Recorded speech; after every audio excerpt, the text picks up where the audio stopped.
Olá, então cá estamos nós para essa segunda aula dessa curta sequência de aulas sobre lógica.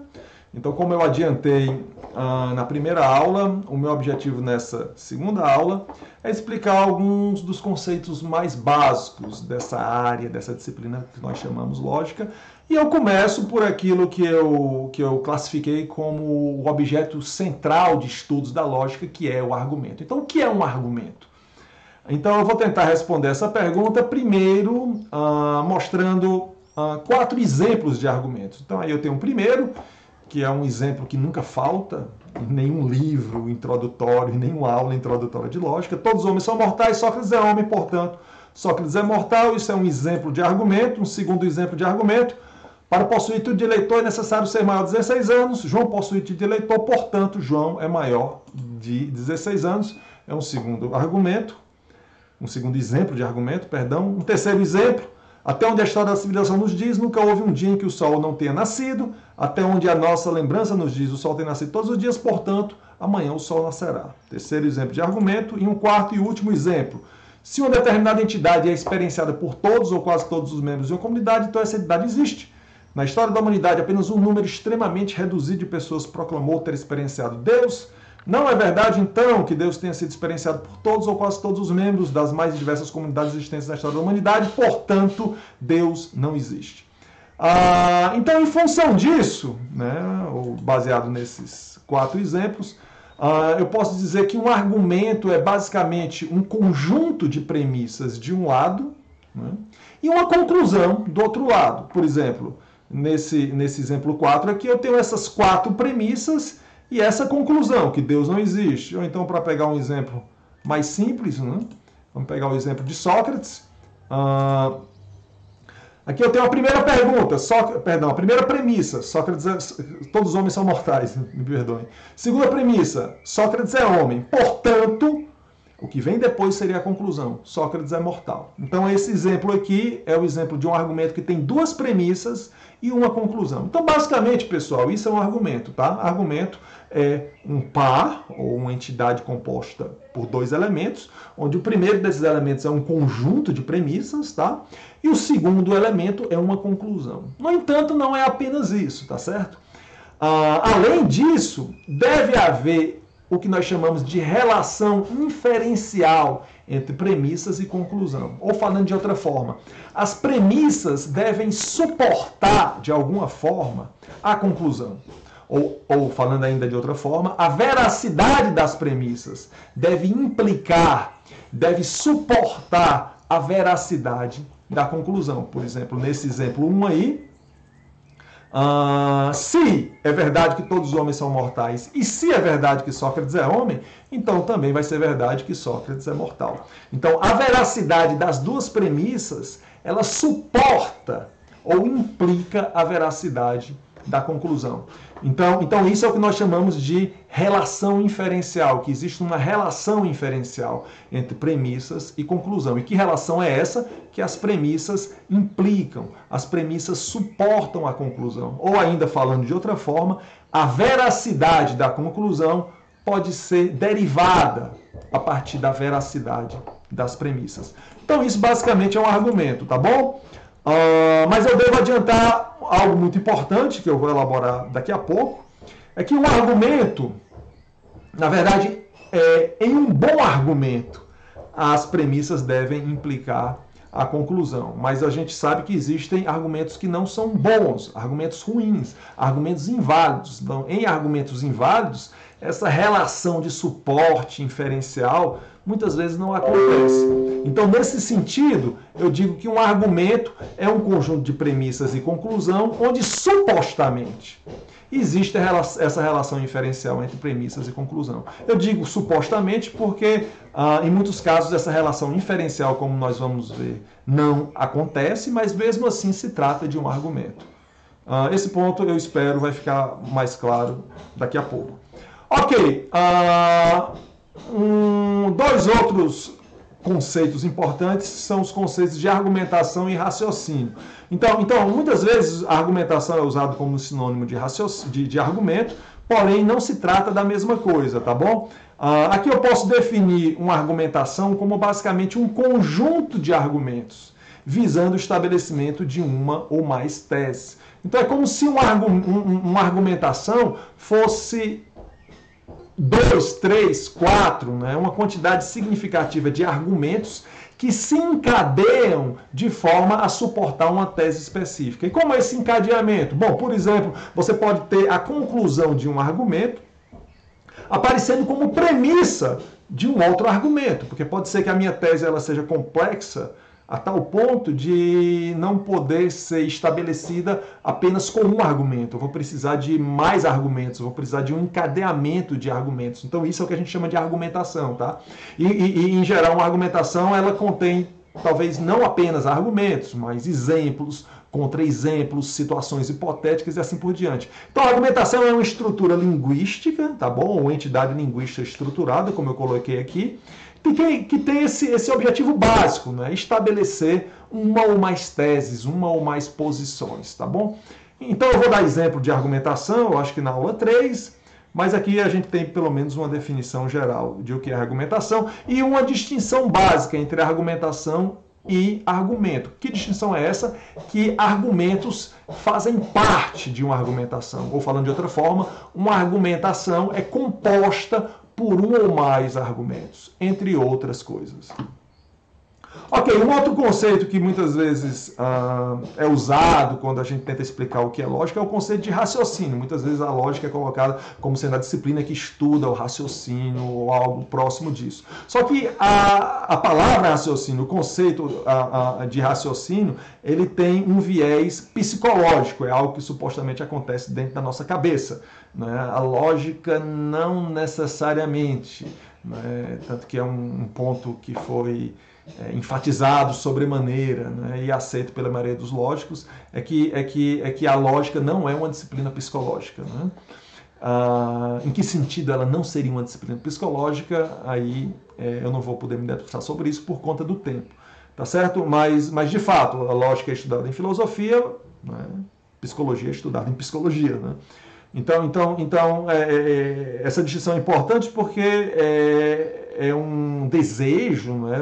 Almeja-se que a lógica ela seja minimamente objetiva, né? No sentido de que o que é um bom argumento independa das minhas predileções pessoais, do meu viés psicológico e assim por diante. Então é para ser algo minimamente objetivo. Daí essa distinção entre lógica de um lado e conceitos psicológicos do outro, como o próprio conceito de raciocínio. Mas aí a gente pode estabelecer uma relação, tá? E dizer que o raciocínio pode ser visto como o correlato psicológico do conceito de argumento. Ou também, uma conotação mais geral, o correlato psicológico do conceito de argumentação. Muitas vezes a gente usa a palavra raciocínio dessa forma. Eu estou elaborando um raciocínio. Basicamente, eu estou tentando construir argumentos que suportem a minha tese. Isso de uma maneira mais geral, tá certo? Talvez eu comecei pela conotação mais geral. Então, em um sentido mais geral, raciocínio a gente poderia entender como a contraparte ou correlato psicológico do conceito de argumentação.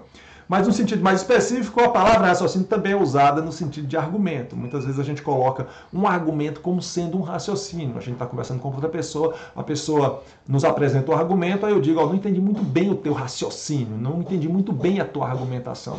Então, estou mencionando esse conceito só para mostrar que lógica tem a ver com raciocínio, tem. Né? Uma pessoa versada em lógica vai ter grandes chances de ter um raciocínio apurado, um raciocínio preciso. No entanto, não é a mesma coisa, porque raciocínio é uma atividade psicológica. Né? E a lógica, como eu falei anteriormente, ela tem essa pretensão de ser algo fora da nossa psique, fora da nossa mente, ter um caráter objetivo. Então, eu estou falando aqui sobre o conceito de raciocínio só porque é um conceito que muitas vezes é usado no âmbito da explicação mais elementar de lógica. Eu estou tentando aqui correlacioná-lo com os conceitos básicos de lógica. No entanto, deixando claro que ele tem essa conotação psicológica da qual a lógica tenta manter uma certa distância.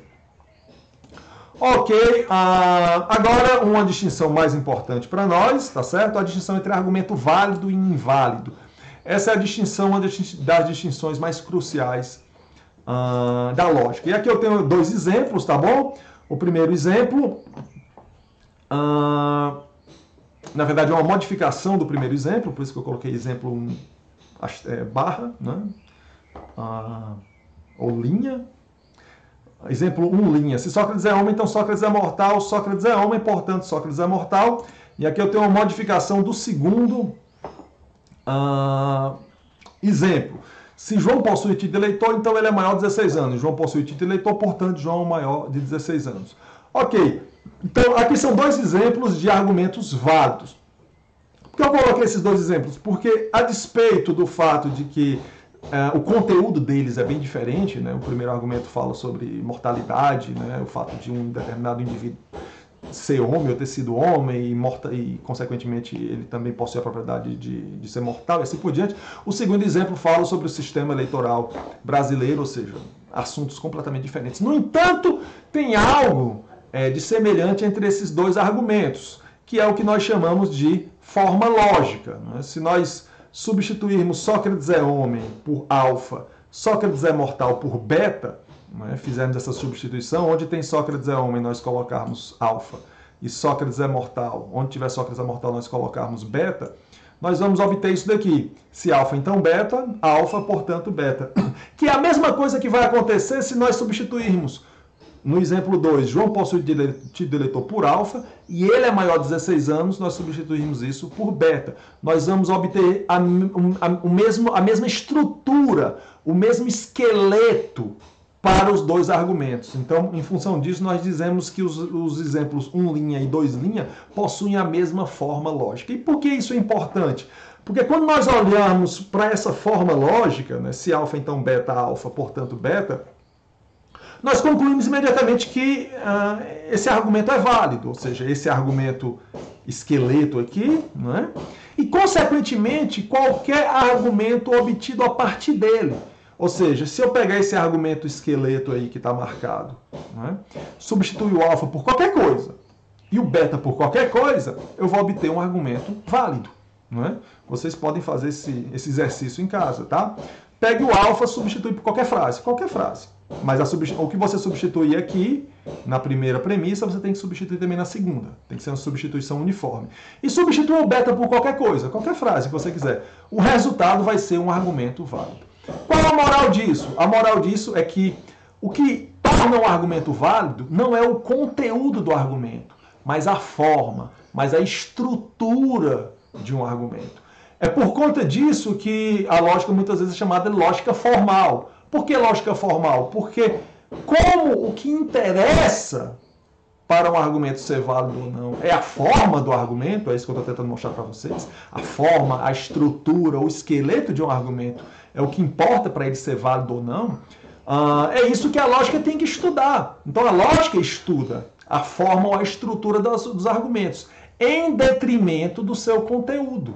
Então a lógica não se interessa pelo conteúdo dos argumentos, a lógica se interessa pela forma, pela estrutura dos argumentos, porque é isso que confere validade ou não a um argumento, tá certo? E é por isso que a gente usa esses símbolozinhos, alfa, beta, são variáveis, não é para dificultar a vida de ninguém, acreditem. É porque não nos interessa quem é alfa, não nos interessa quem é beta, só nos interessa como alfa e beta estão relacionados logicamente um com o outro. É isso que confere validade ou não um argumento. Ok? Então isso é o que importa para a validade e isso é também o que importa para o outro lado, né, que é a invalidade. A gente tem essas duas grandes categorias, argumentos válidos de um lado e argumentos inválidos do outro. Então aqui eu dei um exemplo, né, de dois argumentos válidos para mostrar por que eles são válidos, né? Eu exibi isso que eu chamei de forma lógica, que é basicamente a estrutura dos argumentos, né? Só para deixar claro que o conteúdo não importa. E aqui eu vou dar um exemplo de um argumento inválido, que é o exemplo 4. Né? Eu passei muito rápido, talvez não tenha dado tempo para vocês refletirem sobre ele, mas esse argumento é um argumento inválido, e eu vou tentar explicar por quê, né? Então, eu vou ler o argumento. Na história da humanidade, apenas um número extremamente reduzido de pessoas proclamou ter experienciado Deus. Não é verdade, então, que Deus tenha sido experienciado por todos ou quase todos os membros das mais diversas comunidades existentes na história da humanidade. Eu acho que tem aqui, está faltando alguma coisa do argumento. Tá assim, tá faltando a primeira premissa, eu conserto isso rapidinho. Ok, então aqui está o argumento completo, tá? Me desculpem por isso. Então, a primeira premissa, se uma determinada entidade é experienciada por todos ou quase todos os membros da comunidade, então essa entidade existe. Na história da humanidade, apenas um número extremamente reduzido de pessoas proclamou ter experienciado Deus, então, consequentemente, não é verdade que Deus tenha sido experienciado por todos ou quase todos os membros das mais diversas comunidades existentes na história da humanidade, portanto, o argumento diz Deus não existe. Então esse argumento é um argumento inválido, e para a gente ver que é um argumento inválido, basta a gente atentar para o que a primeira premissa está dizendo. A primeira premissa diz o seguinte: se uma determinada entidade é experienciada por todos, ou quase todos os membros de uma comunidade, então essa entidade existe. Então essa primeira premissa, ela diz o seguinte: se determinada condição é satisfeita, essa entidade existe. Que condição é essa? Se essa entidade é experienciada por todos ou quase todos os membros de uma comunidade. Se isso é o caso, se isso é satisfeito, então essa entidade existe. Só que essa primeira premissa não fala nada acerca de que condições devem ser satisfeitas para uma entidade não existir. Falando de outra forma, a primeira premissa nos dá informações acerca de quando uma entidade existe. Ela não fala nada acerca de quando nós podemos concluir que uma entidade não existe. No entanto, qual é a conclusão do argumento? Que uma entidade específica, a saber, Deus, não existe. Certo? No entanto, a segunda e a terceira premissa apenas dizem que essa entidade Deus não foi experienciada por todos ou quase todos os membros das mais diversas comunidades existentes na Terra. Então veja, essa informação, né, que Deus não foi experienciado por todos ou quase todos os membros das mais diversas comunidades, etc., etc., ela não pode ser aplicada à primeira premissa para concluir que Deus não existe. Por quê? Porque a primeira premissa só se refere à situação que nós podemos usar para concluir que uma entidade existe. Novamente, a segunda premissa não nos permite concluir nada acerca da não existência de uma entidade. Então, em função disso, essas três premissas, e mais especificamente a primeira premissa, não suportam a conclusão. Ou seja, as três premissas não nos dão razões suficientes para crer na conclusão que Deus não existe. Então, nesse argumento, não existe aquela relação inferencial que eu mencionei anteriormente, entre premissas de um lado e conclusão do outro. Ou seja, a veracidade das premissas não é suficiente para eu concluir a veracidade da conclusão. Então, aqui trata-se de um argumento, de um exemplo de um argumento inválido. Tá bom? E da mesma forma que aconteceu com validade, né, eu não mostro aqui por falta de espaço e tempo, a invalidade também é algo que depende da forma lógica do argumento. Eu não mostrei nesse caso para simplificar, mas também a invalidade depende da forma, da estrutura, do esqueleto lógico do argumento. Ok, então isso foi argumento válido de um lado e argumento inválido do outro, né, que são dois conceitos centrais para a lógica.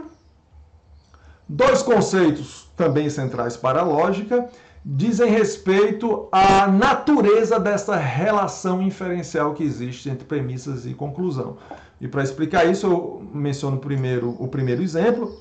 Então, esse primeiro exemplo é um exemplo paradigmático, né? E se vocês atentarem bem, vocês vão notar que as premissas suportam a conclusão de uma maneira extremamente forte. Tão forte que é impossível que as premissas sejam verdadeiras e a conclusão falsa, né? Porque o argumento está dizendo que todos os homens são mortais, Sócrates é homem. Se essas duas coisas são verdades, tá bom? Necessariamente também é verdade que Sócrates é mortal.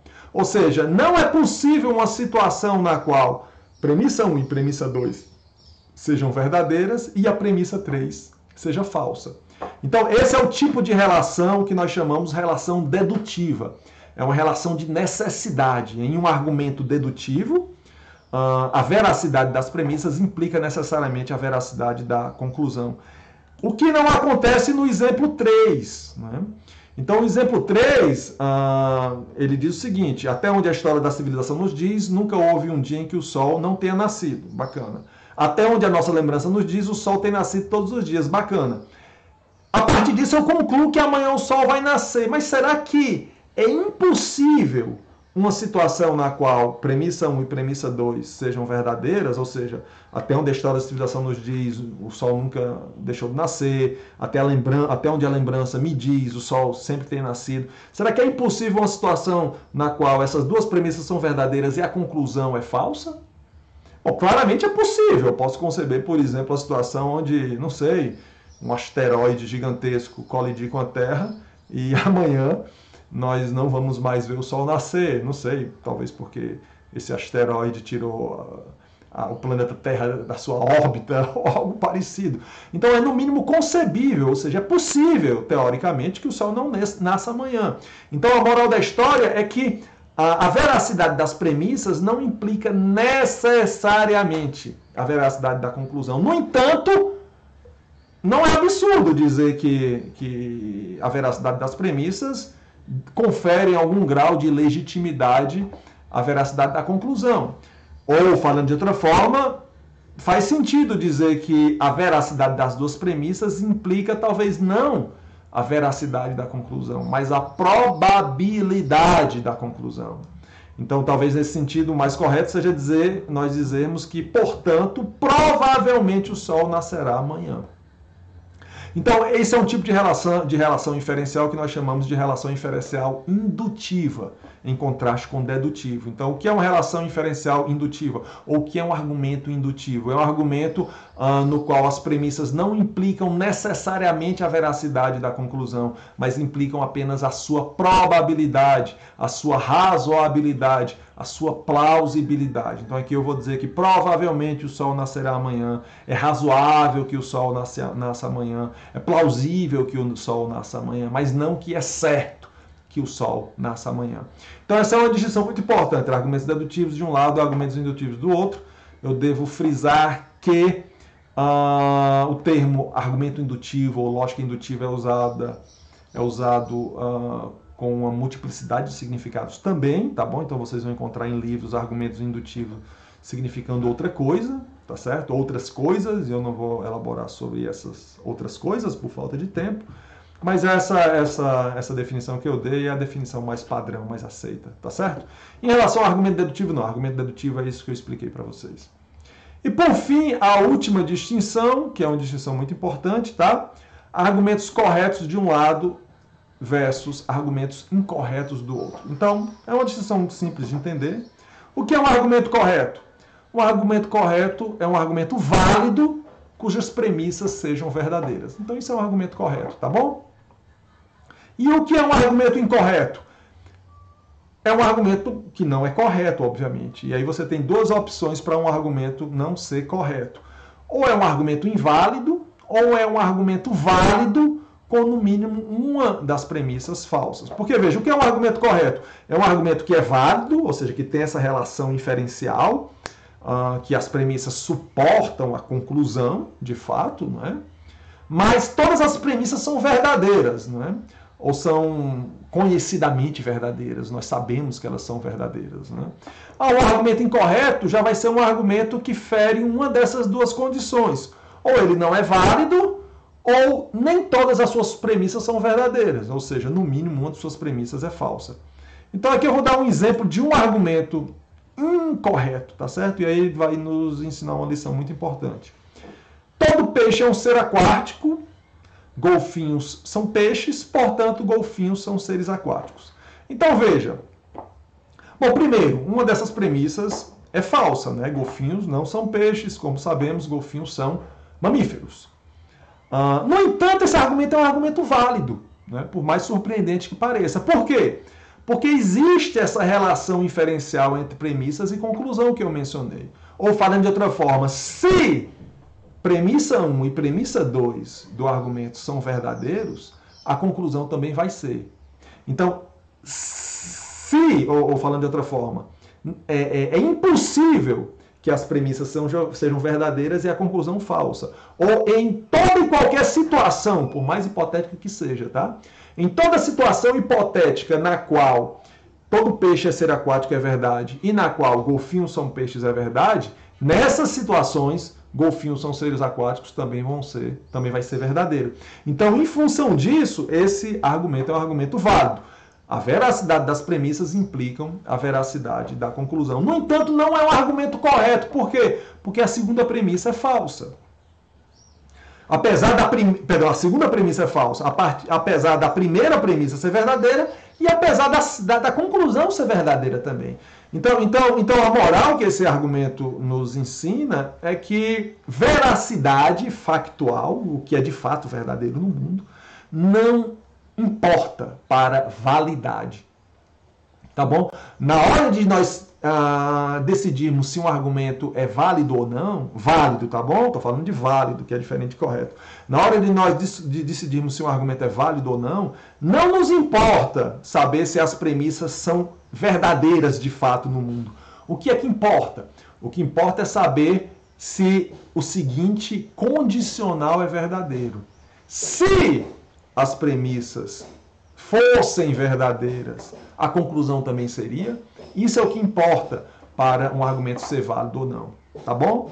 No entanto, para um argumento ser correto, além do argumento ser válido, obviamente nós queremos que as premissas também sejam verdadeiras. Então, do ponto de vista da reflexão filosófica, né, e da argumentação filosófica, isso é o que nos interessa, é isso que nós devemos buscar, argumentos corretos. Isso é o que interessa a um filósofo. Um filósofo quer construir argumentos que sejam válidos, obviamente, mas não apenas isso, que sejam válidos, os argumentos devem ser válidos, mas as premissas dos argumentos devem ser verdadeiras. Só assim nós vamos ter a garantia que a conclusão também é verdadeira. Tá certo? Então, argumentos corretos são aquilo que, digamos, os filósofos almejam, né?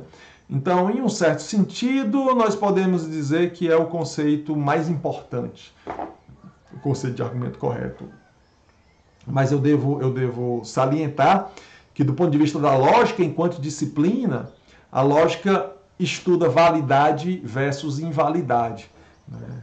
A veracidade das premissas já está fora do escopo da lógica, já estaria dentro do escopo da epistemologia, por exemplo, que é a disciplina filosófica que estuda o conhecimento, né? Como sabemos, o que sabemos e assim por diante. Tá certo? Agora, do ponto de vista da aplicação da lógica, né, num sentido mais lato do termo, realmente o que nos interessa são argumentos corretos, né? É isso que nós devemos buscar, é isso que nós devemos almejar.